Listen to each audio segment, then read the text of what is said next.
Imagine a nation teetering on the brink, its military might crumbling not from external forces, but from a rot within. A once proud war machine, now sputtering like a rusted engine, its manpower devoured by a conflict that seems to have no end. This isn't some fictional dystopia. This is Russia today. The chilling reality is that the very foundations of Putin's power are shaking, not just from Western sanctions or Ukrainian resistance, but from a swelling tide of internal dissent, a silent rebellion brewing within the very heart of the military itself. You'll witness how this unrest is not only threatening the Russian army's operational capabilities, but also the very survival of the state, as it struggles to maintain its military and civilian infrastructure.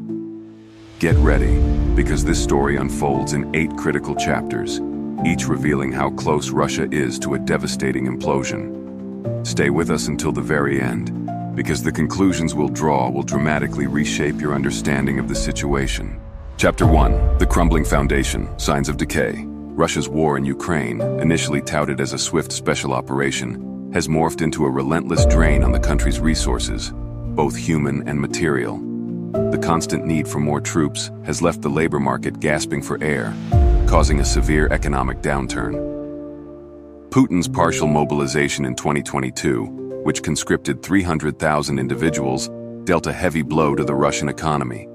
Now, with rumors of another mobilization involving the same number of men, the economic situation is growing even more dire. The Russian president's administration confirms the rumors and admits to the need for reservists and current soldiers to sign new contracts. This necessity arises from a significant lack of volunteers, which is causing recruitment centers across Russia to struggle. Once receiving several hundred recruits a day, they are now lucky to get just a few dozen. This new mobilization, coupled with the existing forced conscription of volunteers, is not only further depleting the labor force, but also fueling anger and resentment among the population.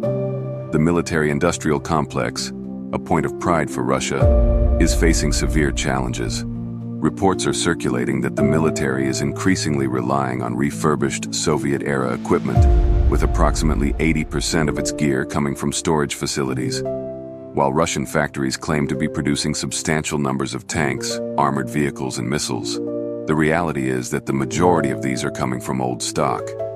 This situation implies that, if the conflict continues at its present attrition rates, Russia's ground forces could be severely depleted by 2026.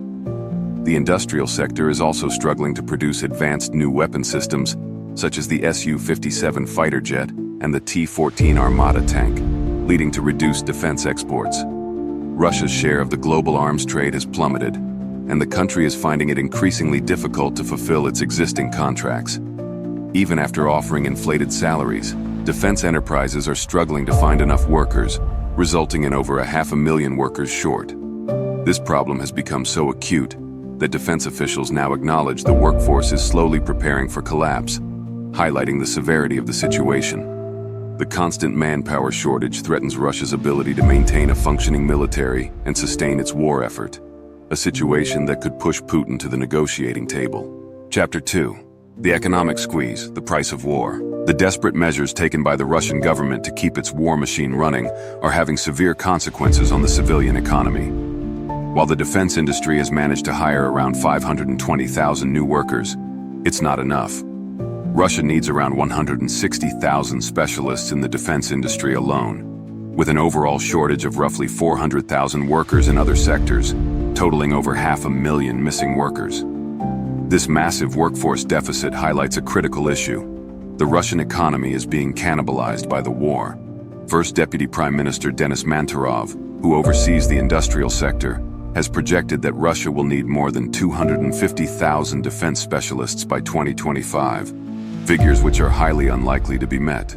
The Kremlin's reliance on old Soviet-era equipment and a Kalashnikov economy, characterized by mass production of durable but less sophisticated weapons, also points to a system struggling to maintain technological standards. The country is prioritizing the refurbishment of older warehoused equipment over investing in modern defense production lines. This strategy, while seemingly pragmatic, is ultimately limiting Russia's military capabilities. The Kalashnikov economy also requires the gathering of 25-year-old durable parts, and bulk electronic components, all of which are extremely difficult to regulate through international sanctions, giving Russia some leeway, but not in the long run. Simultaneously, Russia is prioritizing the mass production of artillery shells, with reports suggesting the country is producing between 2.5 and 5 million shells per year. This focus on quantity over quality highlights the challenges of maintaining a modern military and could further weaken the defense sector's long-term potential. These factors all point to an economic system struggling to balance the demands of war with the needs of its civilian population, a situation that is pushing Russia closer to the brink. Chapter 3. The export collapse, loss of prestige in markets. Russia's once robust arms export sector is in free fall, damaging both its economy and its global standing. Once known for cutting-edge military technology and a major player on the international arms market, Russia is now facing a significant decline in its export capabilities. Its inability to meet domestic demands and its struggle to produce advanced weaponry has resulted in a massive drop in global arms sales. The country is struggling to fulfill existing contracts for large, sophisticated weapon systems, and the diversion of existing products to the Russian army has crippled its exports. This situation is further compounded by the failure of its import substitution programs. Despite claims to the contrary, Russia is facing enormous challenges in replacing imported technologies and materials, leading to repeated changes in delivery schedules, especially in sectors like civil aviation. The Kremlin's claims about the strength of its military-industrial complex and its ability to outlast the West are contradicted by reports of declining arms sales and an inability to produce advanced military equipment. Moreover, countries like India, a longtime customer of Russian weaponry, have begun to diversify their purchases. In addition, former allies and republics from the Soviet era, such as Vietnam, Algeria, and Kazakhstan, are also seeking new suppliers, signaling a significant loss of confidence in Russian military technologies. These challenges are forcing Russia to seek arms from less prestigious suppliers, such as North Korea, which further damages its reputation as a military power. The deepening ties with North Korea, including Putin's unusual visit to Pyongyang, are not signs of strength, but rather indicators of a desperate attempt to replenish depleted arsenals. Russia's struggles to maintain its position as a major arms exporter are undermining its ability to project power on the global stage and are further eroding its economy. Its attempts to secretly purchase weapons from former customers and second-hand Western equipment from China also underline its desperate situation and indicate the failure of its military production lines. Chapter 4. Internal Dissent, the Seeds of Rebellion. As Russia's economic and military situation deteriorates, cracks are beginning to appear in the Kremlin's facade of unity. The ongoing war in Ukraine, the mounting economic hardship, and the blatant inequalities are fueling a growing wave of internal dissent. Reports of power outages, heating problems, and emergency evacuations in border regions are also fueling anger among the populace. Governor Václav Gladkov of the Belgorod region, for example, has warned of an imminent energy crisis that will significantly affect the civilian population during the winter months.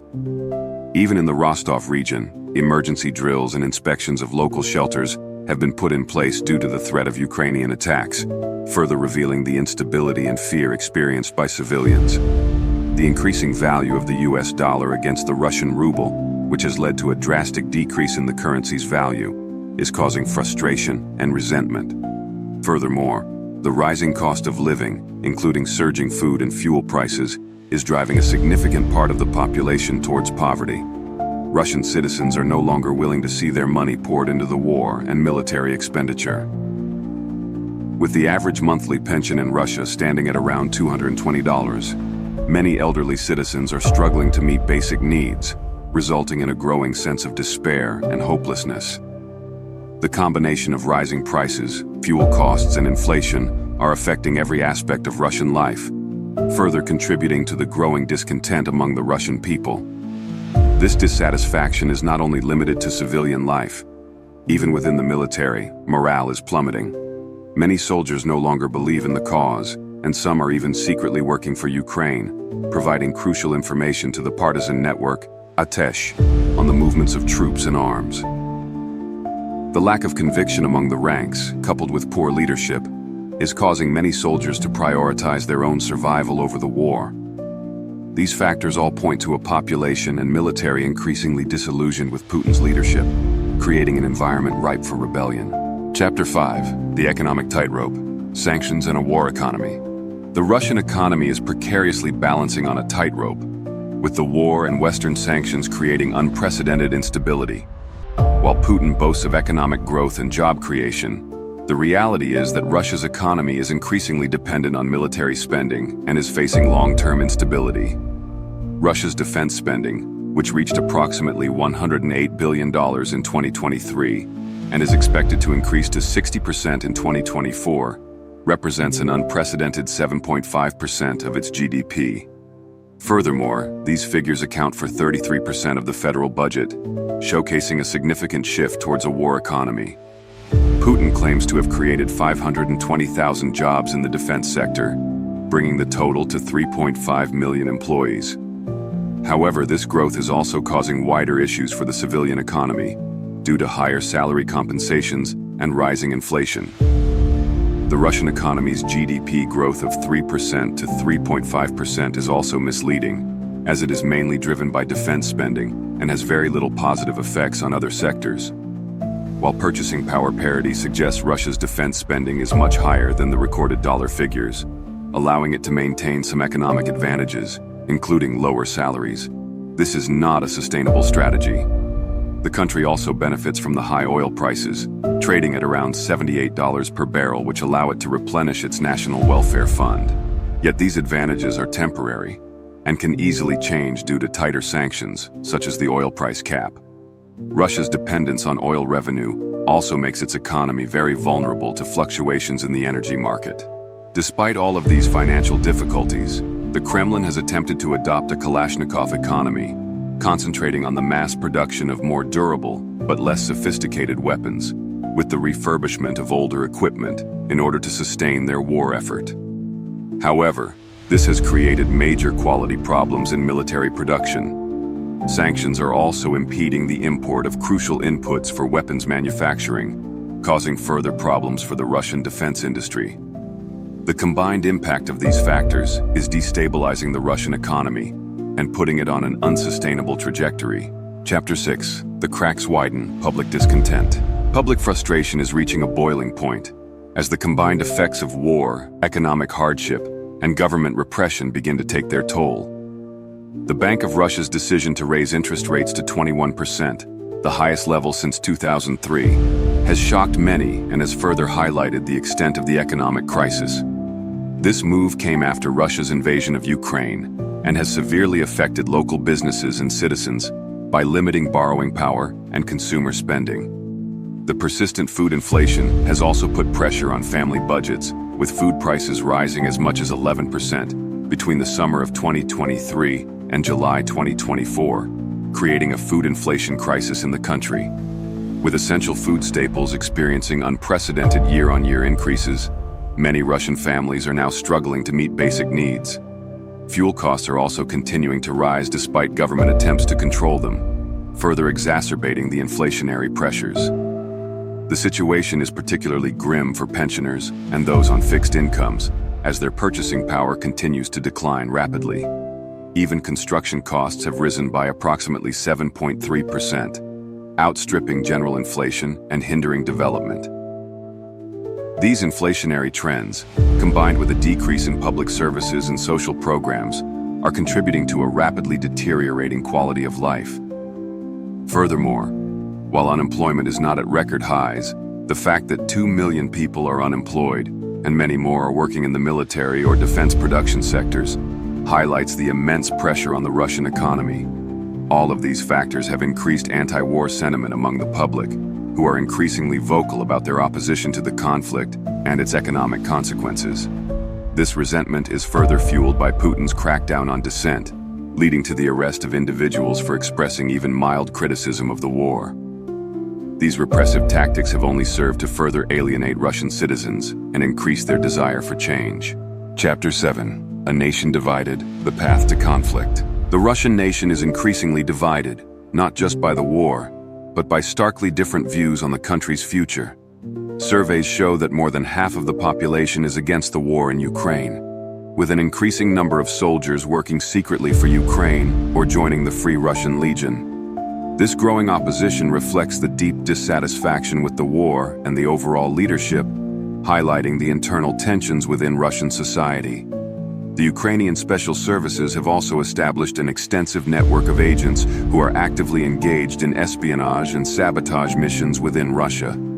The partisan movement Atesh, consisting of more than 2,000 fighters, is working in all occupied territories and in Russia itself, and collaborating with Ukrainian intelligence as well as other resistance movements.